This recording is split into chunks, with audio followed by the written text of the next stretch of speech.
Is Moises Caicedo the best midfielder in the Premier League? That is one of the main topics we're going to be focusing on in today's show on Monday as we start this October international break. I don't know about you, but I've been savouring all of the post-match content and highlights. I have to say, I've watched that Estaval winner already a freakishly disgusting number of times, and I have no shame about it, and I'll probably watch it a lot more times before we reach the Nottingham Forest game after the international break. So please do in the comments below, let me know how many times you've watched the Estaval winner so far. But I wanted to sort of reflect a little bit more on the game, focusing on Moises Caicedo. I saw this conversation come up about how amazing Caicedo is. Yeah, breaking news. It's nice that finally there's been some kind of appreciation for him. Also, just some other stuff. Reece James, there's an injury scare about him, but actually it seems like it's not going to be that bad. And also Enzo Maresca turning things around and looking ahead to the next block of games and why they're so important for Chelsea's season. Please do give me your thoughts down in the comments below. Like, subscribe, share this video or podcast around with friends if you are listening on the podcast feed. Check out the full Liverpool review that I did and posted on Sunday morning, so go and check that out if you have not already. We'll be posting stuff on Substack over the international break along with other content too, so stay tuned for that as well. But let's start with that kind of clickbaity question, which is about Moises Caicedo.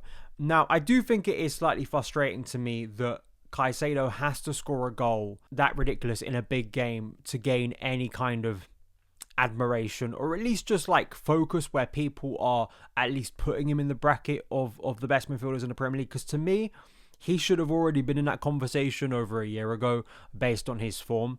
And it's just a bit of a shame, really, when you are a midfielder or a defensive midfielder, unless you were scoring worldies, you know, people don't really classify you in the same way as other midfielders. And I also just think, seems to me people have kind of given the game away that they don't really watch that much of Chelsea, because anyone who's watched Chelsea for an extensive period of time, I'll give you like the past 12 months, I think it maybe even was before this, because I do think Caicedo had some really strong moments in his first Chelsea season, but especially last year. I mean, if you've been watching Chelsea for an extensive period of time, Caicedo's level of performance weekly has been insane. I do think it has been freakishly good, his level of performance, and that is why he is getting put in a conversation for some other incredible Chelsea midfielders who played a similar position than him in the past at the club, because freakish levels of consistency, freakish levels of influence, his ability to just obviously dictate and change games in Chelsea's favour.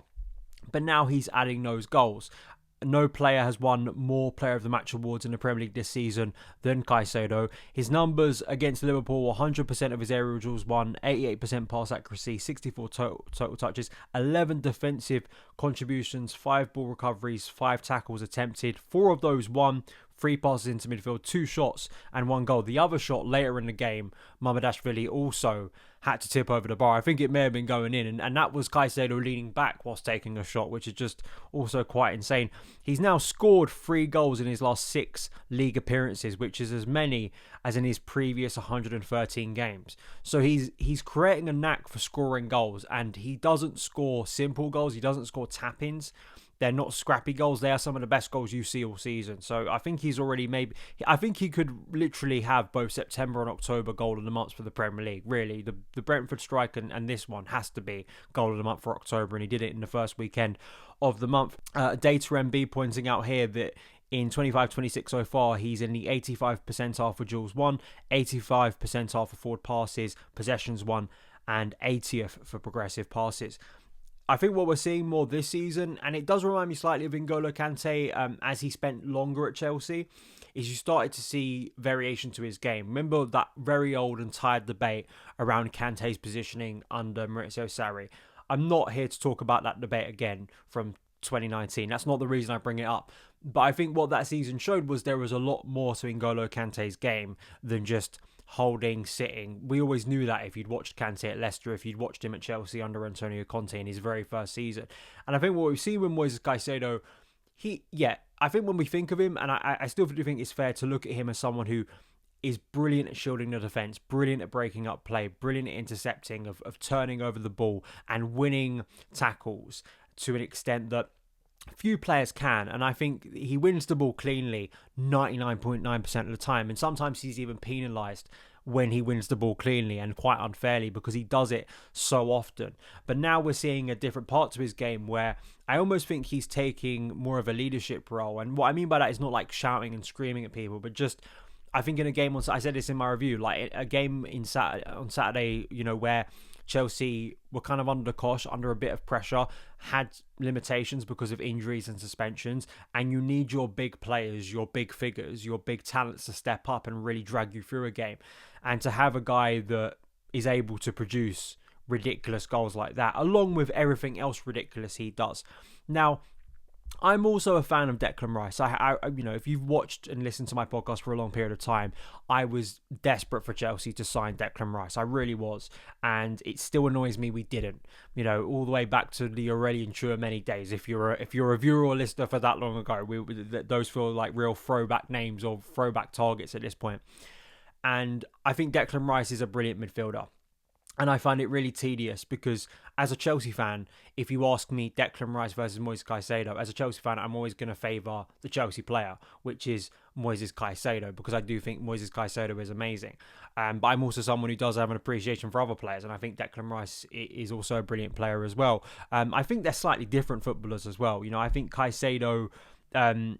Declan Rice is, I think if you're going to reference Declan Rice to anyone, I think from a Chelsea point of view, it would be more like Nemanja Matic. Like Nemanja Matic could also score goals from distance, but he was a different type of kind of dominant central midfielder to Caicedo. Caicedo's kind of all action. I think it'd be quite incredible to watch a midfield with Declan Rice and Moises Caicedo in it and to see who would take a more attack-minded role. But I think at the very least, people are now at least seeing what we have for a long period of time, that Caicedo is undeniably one of the best, not just in the Premier League, best in the world in terms of that position. And he is absolutely priceless at the moment in terms of, and Liverpool know that because they were right in the room as well, trying to sign Caicedo a couple of years ago.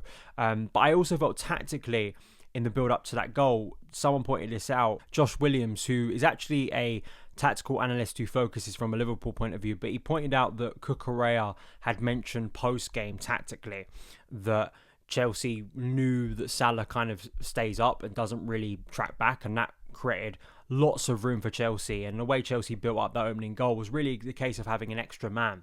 That extra man ended up being Moises Caicedo, but I also spoke about how I think Malo Gusto played a real big role as overloading that central midfield and really hurting Liverpool and really disrupting them, because at the moment it feels like their press is quite inconsistent. Salah is not really helping tracking back. I mean, he kind of doesn't, but there's a lack of balance within that team, and Cucurella was benefiting from it. Caicedo was benefiting from it. McAllister, especially for the opening goal, really lost his senses where he was supposed to be. And tactically, I think it's what you have to look at Maresca in these big games is how, and some of you commented about it, like in the big games, he is absolutely improving as a head coach. You compare and contrast this type of performance and the last two performances against Liverpool to, say, Man City away, Man City at home at the start of last season, Arsenal away. There were really bad performances, or at least had some concerns about them. Like, didn't feel like Chelsea was seriously competing in those games. If you've actually watched us against Arne Slot's Liverpool team, I was thinking about this as well. If you look at the two games last year and now this one, Chelsea have been giving Liverpool a hard time. So tactically, I think it's a good matchup for Chelsea, and they seem to be able to hurt Liverpool and cause them problems. And I think Arne Slot was even mentioning that post-game. Chelsea have been a real menace for Liverpool over the past year, which is where Chelsea should be aiming for. It's then about, making sure that we still maintain this level of performance in the big games, but then raise our level and stop dropping silly points in the others. That I think is going to be the key point. We'll get back to that. I also just want to point out for the winning goal, Opta analyst pointed out that Chelsea had 10 different players involved in the move, which lasted only 28 seconds. And the only other goal that has seen all 11 players involved was Rio Ingemar's goal for Liverpool against Newcastle. So Chelsea, very much a full team goal in the 95th minute, when there is an instinct and absolutely a desire that you've got to get the ball quickly. You have to lump it forward. And I think it's a great sign of Chelsea's also calmness in that situation. And given we had two fullbacks at centre back, we had injuries, you have players returning from injury like Romeo Lavia, so much chaos, young players playing up top in the sense of Mark Guiu coming off the bench, and Chelsea to remain composed, to remain focused, and to play with such intensity and sharpness at the end is of course a great sign. This leads us on to Enzo Maresca. I think Maresca has, shown now twice. And although, we have to see what happens in the games after the international break. But I do think, maybe you can let me know in the comments below, how significant is this win for you? I don't think it's the biggest. I think Jamie Carragher, who managed to do some analysis on this game eventually, said that it was like the biggest win under Enzo Maresca. He said definitely at Stamford Bridge. I think you could, make the case definitely at Stamford Bridge. The scenes at the end were the best I think we've seen under Enzo Maresca at Stamford Bridge, just because of the nature of it being such a late winner. I'm not sure it's the biggest win, because I always think that, if you're winning trophies, those are bigger wins. I think Rocklaw was bigger. I think that I'd even argue, Fulham was maybe a bit bigger. Not in the sense of like you're beating a big team, but like everyone at that point there was such dread around Chelsea and we were playing so badly, and us turning around that game was such a shock and such a thing that propelled us. But absolutely, I think for this season, in the context of this season and where it's been heading and the problems we've had on and off the pitch, I do think it is a hugely significant result. And it's difficult, pinning one game nearer the start of the season when there's so long to go. But we all know as Chelsea fans, momentum plays such a big role. And I look at the upcoming chunk of games, right?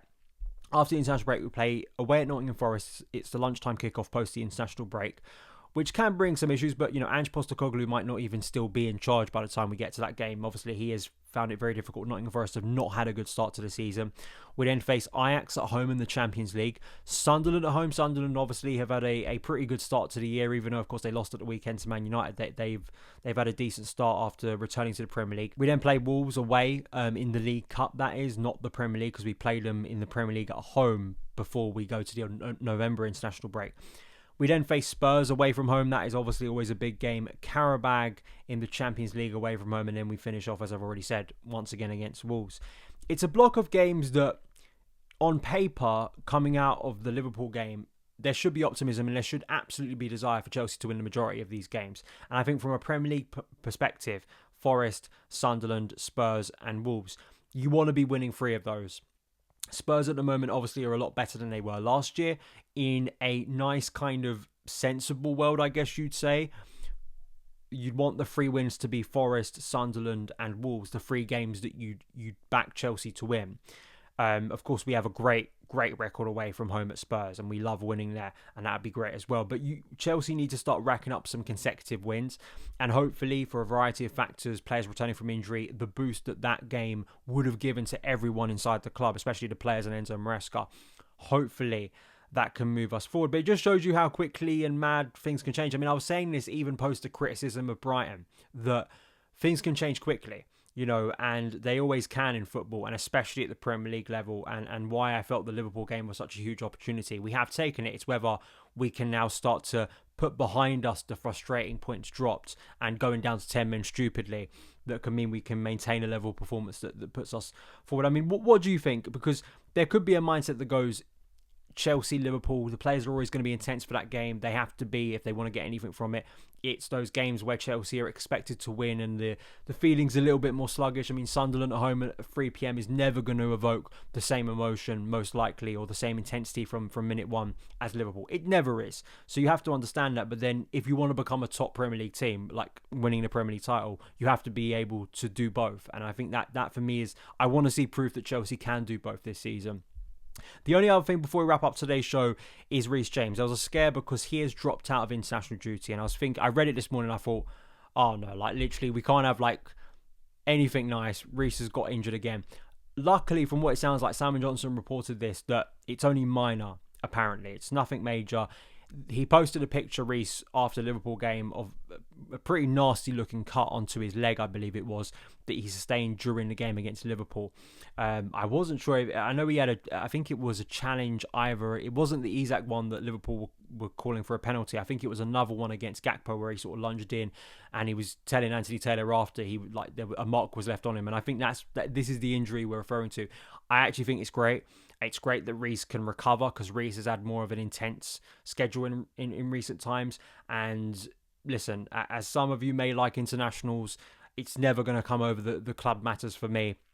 And I really want to see these players, especially you've got to factor in where we currently sit. If we had a clean bill of health, we had all of our centre-backs fit and we didn't have suspensions and, things were going more swimmingly, I think it would have been a little bit different situation. I think there is a necessity for Chelsea to be cautious and to maintain the players they do have at the moment, because there's no guarantee that Tosin, Fofana, everyone else is going to return after the international break and is going to be ready to start the game against Forest. So keeping Reece there as a precaution, I think, is great news, and maybe something we've struggled with before, because once they go off on international duty, as we saw with the way Tuchel handled Reece in the last break, I mean, he literally played him, I think, in every game, and then that meant that Reece likely didn't start the weekend against Brentford, so hopefully he'll be ready to go against Forest. That is it for today's show. Please let me know your thoughts on everything we spoke about in the comments below. Have a great rest of your day wherever you are in the world. Up the Chelsea, and I'll see you again very soon.